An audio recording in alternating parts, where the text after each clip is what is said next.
There are books that just captivate us. They grip us tightly and take our breath away. Of course, that could also be the side effect of getting squid attacked by a 5-year-old with the speed, strength, and tenacity of a spider monkey. Yes, that was a very specific example, and no, I'm not going to tell that story because I just did. Anyway, I'm your host, Garrett K. Jones, and I've invited my friend and fellow writer, Stephen J. Galgon, author of The Circle, to return and provide his top 10 reading recommendations.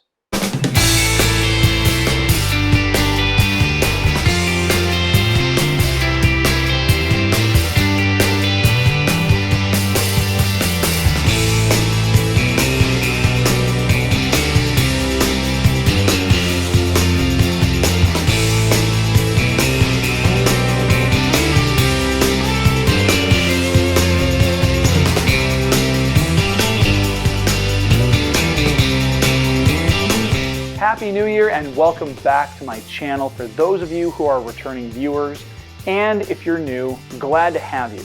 Now, if you're wondering what you can do to become a channel supporter, you can find those links for Patreon and the merch store down in the video description.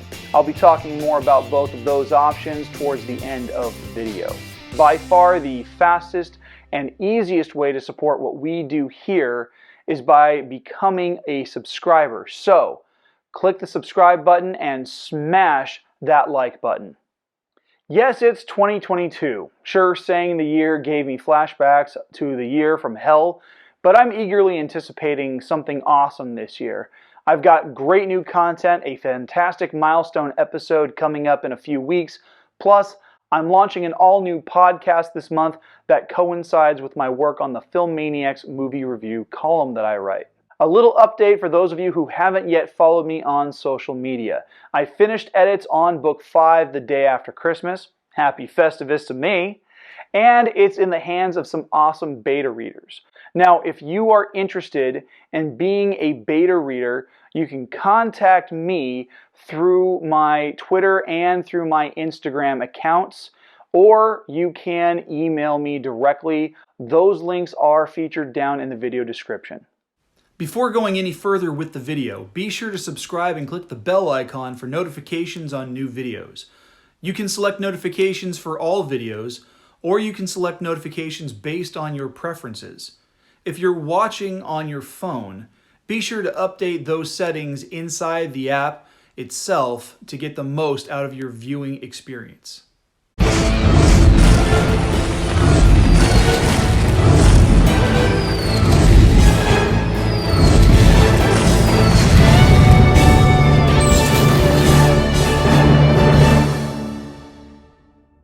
So I connected with Stephen during the 3rd season of my Storytellers podcast. Technically, it was the 1st season of Storytellers, but it was the 3rd season I was producing for the podcast. You know what, it doesn't really matter. Stephen wanted to promote his book, The Circle, which is a fantastic thriller about a secret society whose members hunt each other for sport.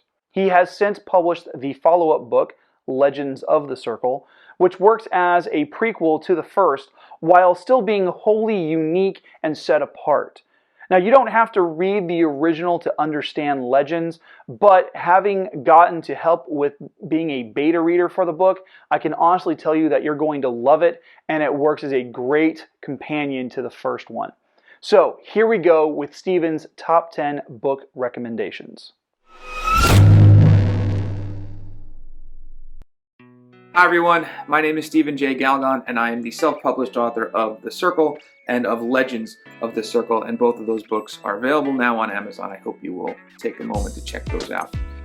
I read a lot of amazing books over the course of 2021, but for today, my top 10 list is going to be of the top 10 independent authors that I read over the course of the year. I made a point this year to support as many independent authors as I possibly could, and through social media, I was actually able to interact with a lot of them together, and I feel like there's a great community of independent authors and supporters of independent authors out there. So I think I want to showcase those authors today, and I'm going to start with the first book on my list, which is called The Lake House. It was by Michaela B., And this is a book about a young mom who is really trying to come back into her own self now that her child is of school age. She's trying to find something that she can do to occupy her time in the hours between drop off and pick up from school.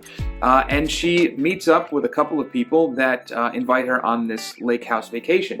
Now, I made the mistake of reading this book during my own lake house vacation with my family, so thankfully my vacation didn't turn out the same way theirs did in this book. But let me tell you, Michaela put together a fantastic story full of a lot of twists and turns, and a lot of different perspectives in this novel as well. I recommend you guys all take a look at The Lake House by Michaela B., and I thank her for sharing her work with me. He doesn't know I'm doing this, but the next book on my list is Garrett's book, The Heirs of Menonias. Full disclosure, I do a lot of my reading on an e-reader, and over the course of 2021, my e-reader has broken. So I'm only 65% through Garrett's book, but I can tell you from the 65% that I read, he has created such an amazing world for his unique characters in that novel that I know that the book was going to end on a spectacular note.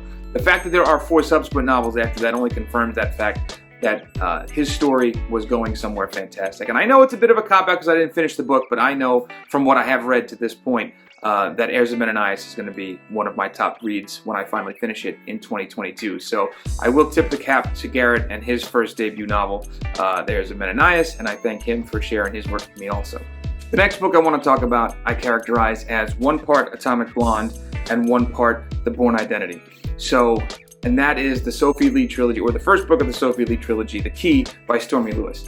These are the subsequent books, The Protector and Dead Draw, which I have not read yet, but I can tell you about The Key, which takes you through the life of Sophie Lee, who doesn't remember anything about herself, but finds that she has some very specific survival instincts that kick in when she least expects them to. And the adventure that you go on with Sophie Lee is just fantastic. I always like to read a strong female character. I have 3 daughters of my own, and I always love reading a book where there's a very strong female character, and Sophie Lee is probably the strongest female character I've read in a long time. So I tip the cap to Stormy Lewis, and thank you for sharing your work with me, and I look forward to the follow-ups. The next book I want to talk about is called Unknown Threat by Robin Lyons. And this chronicles the life of a school security officer in a very well-to-do district. There are very rich parents who have very entitled children. There are faculty and staff and administration that are constantly butting heads with one another. And there's also a little bit of a drug situation going on in the school. So despite his law enforcement career and his military career, he's got his hands full living up to the expectations set forth by the school board in this book. I think Robin did a fantastic job, and I recommend you pick up Unknown Threat as soon as you can. They Will Be Coming for Us by Kim Catanzarite.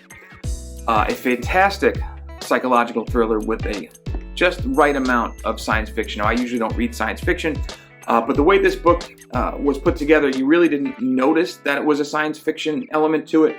It all takes place at the center of this alleged UFO sighting that took place in the 1960s. And then the fallout that one particular town went through, and the interesting characters that came to live in that town as a result of the notoriety that this town got. So without spoiling too much of this story, I think you should take a look at They Will Be Coming for Us by Kim Catanzarite. The next book I want to talk about is Unborn Deceit by K.T. Lyon. This book had me both loving and hating the main character all at the same time. And over the course of this debut thriller, I completely fell in love with one character while I wanted to strangle her at the same time. Altogether, this book had some really complex storylines and some really excellent character development, which I feel like as a thriller lover and as a psychological thriller lover, you might really get a kick out of. So take a look at Unborn Deceit by K.T. Lyon.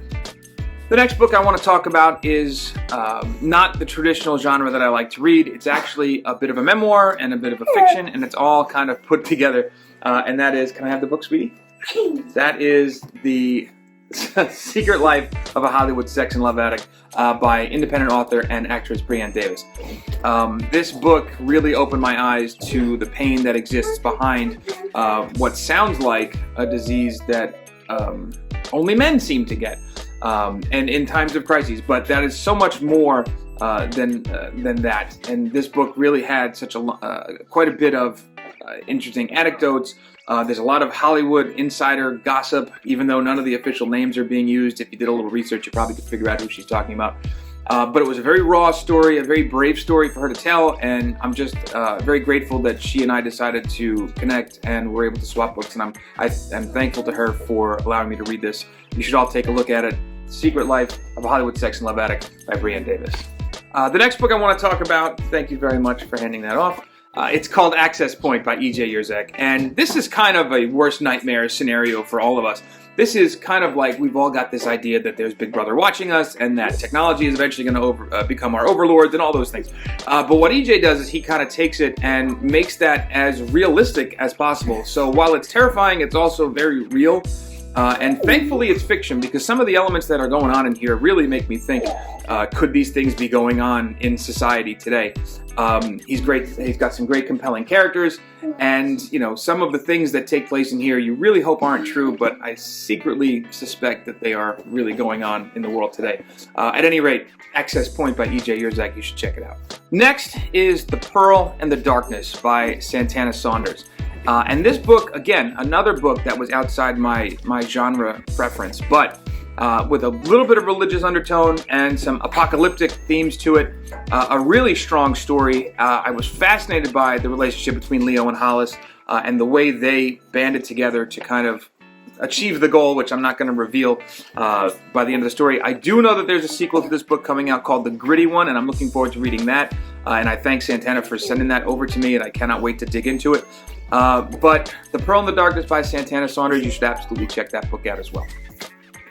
Last but not least is, I don't want to say my favorite because all of the books I've mentioned today have been important to me, but the one that resonated with me the most is a book called The Apostles' Fury by Quinn Knoll. Thank you very much. This is a story that I thoroughly enjoyed from beginning to end. This has elements of fantasy. We've got a character that has special abilities, and normally that's something that turns me off to a book because I like to kind of read more of the realistic things I can personally relate to. I can't relate to somebody with special abilities, but this book has that small element of it which really brings this story home. You've got a serial killer, you've got the apostle, you've got the FBI searching for him, and you've got our main characters, these twin sisters, one of which has a cadaver dog. I mean, there's just so many fascinating little elements to the story, and when their family becomes in danger, it all comes together in one of the more shocking conclusions I had read in quite a long time. So Quinn Knoll and The Apostles' Fury rounds out my top 10, and thank you very much. I do want to say one final thank you to Garrett for giving me this opportunity to speak to you about these books. I want to thank each and every one of the 10 authors I mentioned today for sharing their work with me and for being receptive to my work as well. And I do want to say, take a look at every single one of these books and support an independent author, whether it be one of the 10 that I just mentioned today.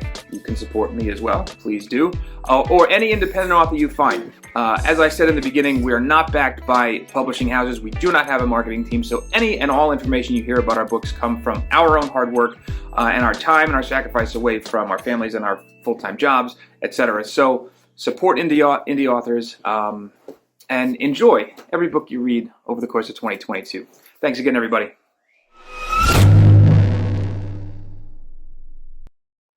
A big thank you goes out to author Stephen J. Galgon for providing his reading recommendations. Now, if you're interested in picking up copies of his work or following him on social media, all of those links can be found down in the video description.